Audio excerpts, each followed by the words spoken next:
What you have for breakfast? Turkey bacon. Anything else? Orange juice, water? A little coffee. Turkey, bacon, and coffee. Yeah. All right, I'm gonna go off that.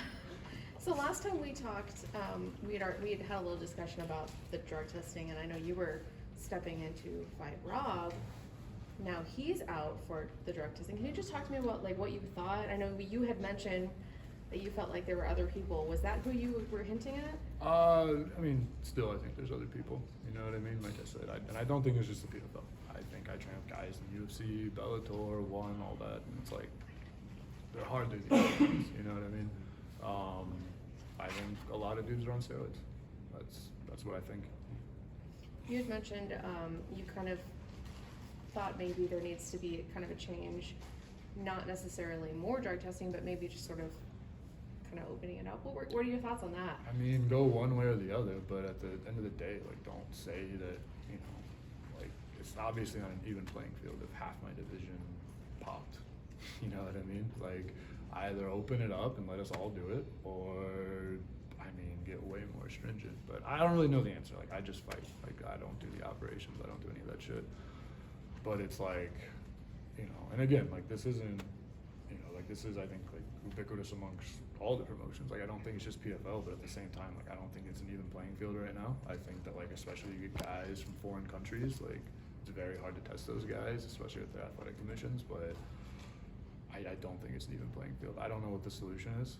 Like, I think you got to go one way or the other, but right now it kind of almost seems like you've got 1 foot in, 1 foot out kind of thing, and it's, I mean, it is what it is. I don't really care too much because most of the guys that popped lost and some of the guys that won didn't look fantastic anyway.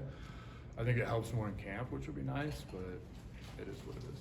Is there a bit of a letdown that Rob's out? Now you guys can't fight the last season's champ. Yeah, I was really looking forward to that. You know what I mean? And it's one of those things where it's like he trains in Denver too. I didn't know that, but it was, yeah. I mean, I looked at it as an opportunity. I get to fight, you know, next guy's champ. I think some of these guys are getting easier matchups and whatnot. I got a semifinalist in my first round. A lot of people expected me to lose. I think I dominated. I think I was going to do the same to Rob, and he also trains with Dustin Jacoby, who I fought on Contender Series, and I mean, he just beat my ass, and I was kind of looking forward to getting that back. You know what I mean? All respect to Dustin Jacoby, but it's, you know, it's something where I was like, damn, like, they both train out of Factory X, they're training partners. I was kind of looking forward to, you know, kind of making it even a little bit, getting that win back, and, you know, I think I've grown a lot since then, so it's definitely a bit of a letdown. Last one for me. What about the new opponent? What do you think of him? Props to him, man. Props to him for taking the fight. I mean, he took it on 2 weeks' notice. He's getting up there in age. I don't mean that disrespectfully. The guy's a vet. He's been around. I mean, and he fought like a month ago and he lost, and he still took the fight. So, I mean, he's a well-rounded, dangerous guy. Nothing bad to say about him. You know, I think it's a good fight, a good matchup for me. But I just had a champ camp. Like, I was just training for the champion, and he's coming off of a loss on short notice, so it's going to be a tough fight for him. But again, props to him for taking the fight. Thank you. So many people were pulled out of obviously the light heavyweight tournament in particular. Were you concerned maybe they might just scrap the thing entirely? I probably should have been, now that I think about it, but it was kind of really fucking funny. Like, it was just like every day we were like, oh, dude, there's another one. And my coach was, even this week, he's like, motherfucker, if you test positive. And I'm like, I didn't do anything. Like, maybe there was a tainted stuff. I'm like, I don't know. If they test for weed, I'd probably test positive. But I'm from Colorado, so it's legal there. But no, I mean, now that you mention that, I probably should have been. But we thought it was really funny. Like, it was like a daily laugh for us. It's clearly an issue you're pretty passionate about, though. What? The whole drug testing thing.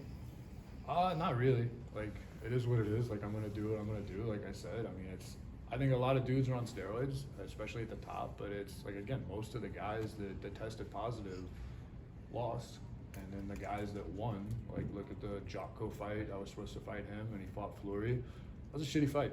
Like, they were mad that, like, Jocko lost, but it's like, neither of the guys looked great, and they were both on the sauce, you know what I mean? I mean, Rob, he fought Tiago, like, that was a step up in competition, but it's like, he did not look like the Rob of last year.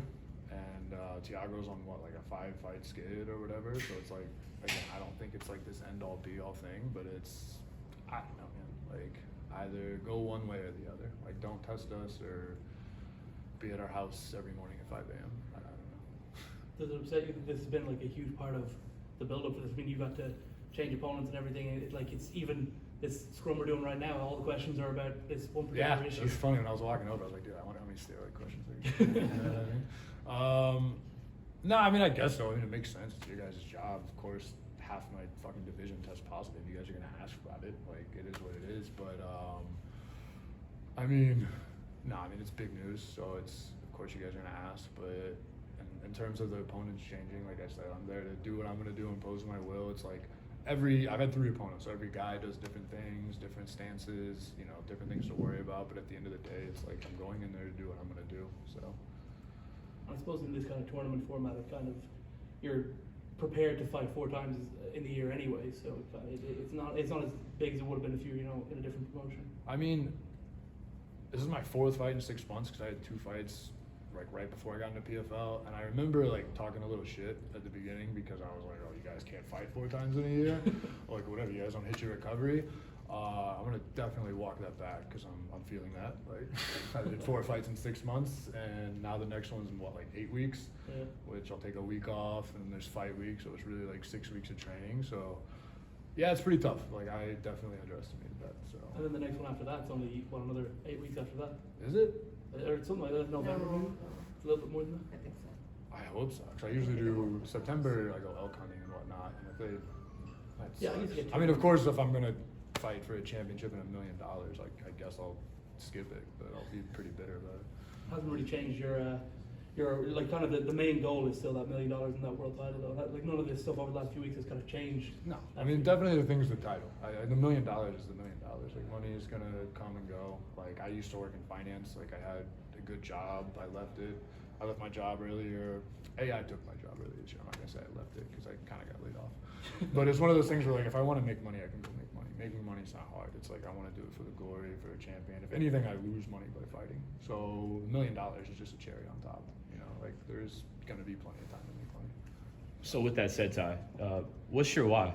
You know, you said you walked away from the money, a nice job and everything. Why do you train your ass off in order to come in here and compete 4 times a year? I don't know how else to do it, you know? Like, that's just what I like to do. Like, I like to fight. I like the lifestyle of all I have to do is fight. I get to do hard shit every single day. I get to have days where I get my ass kicked, like this camp. There were several days where I got my ass kicked, you know what I mean?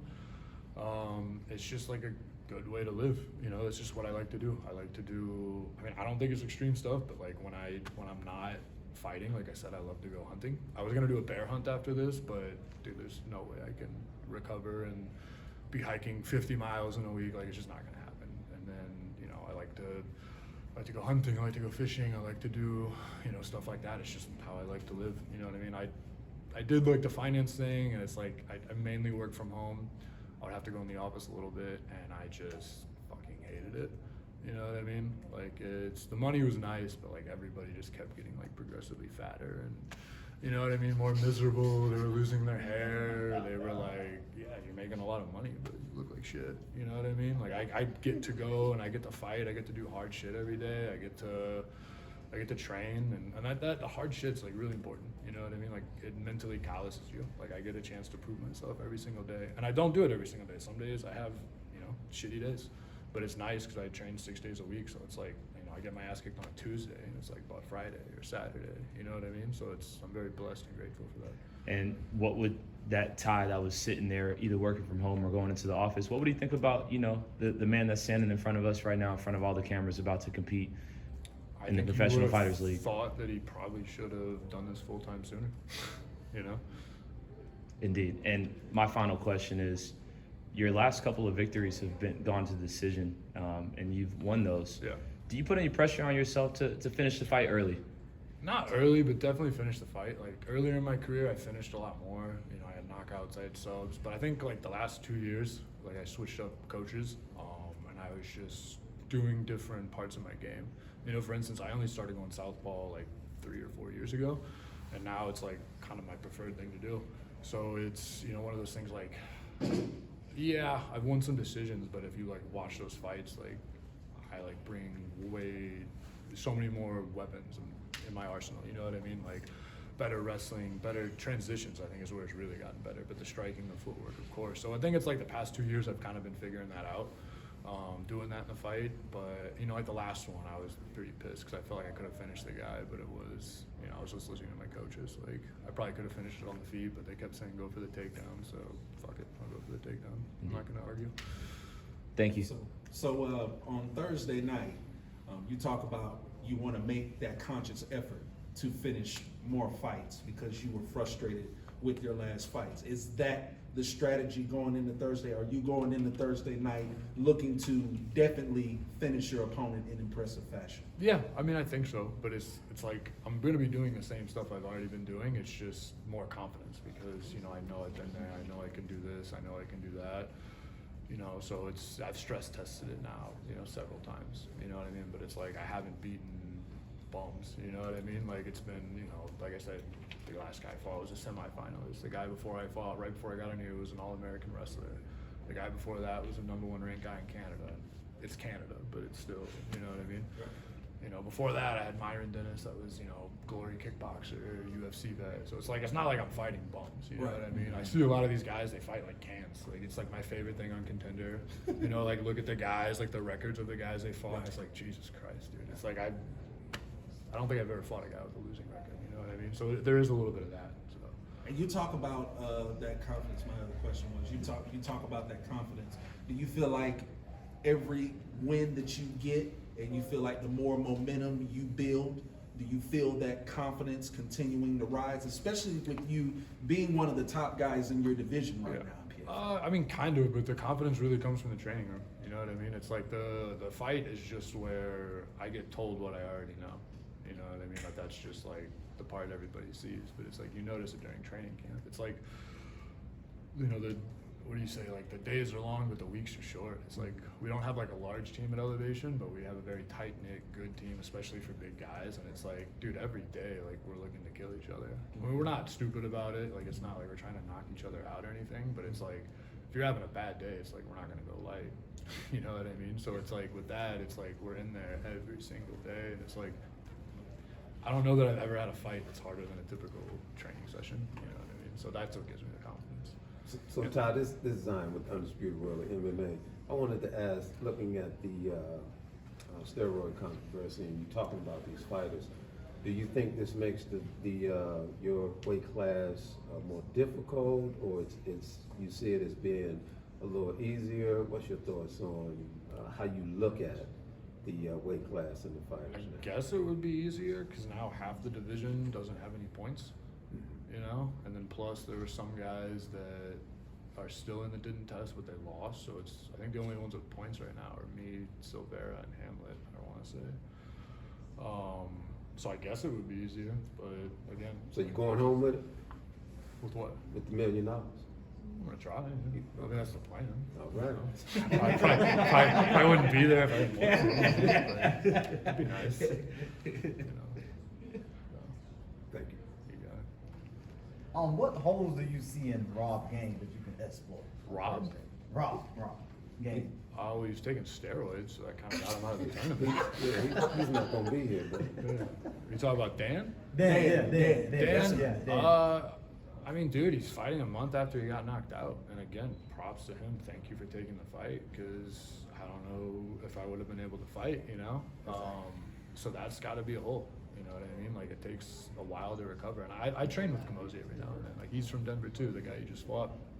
And he's a good dude. You know what I mean? I do pretty well against Kamosi. But what I see with Dan is he kind of seems a little lost on the ground. He has good, tricky striking, but I don't think he doesn't throw a ton of volume. I like to throw a lot of volume. And then again, like this is going to be any guy I face. I'm coming down from Elevation, you know?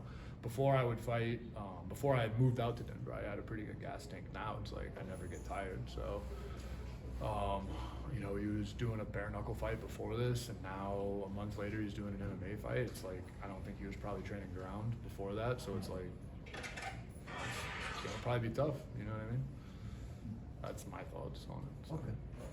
Alright, we're gonna wrap it up so we can get the next one.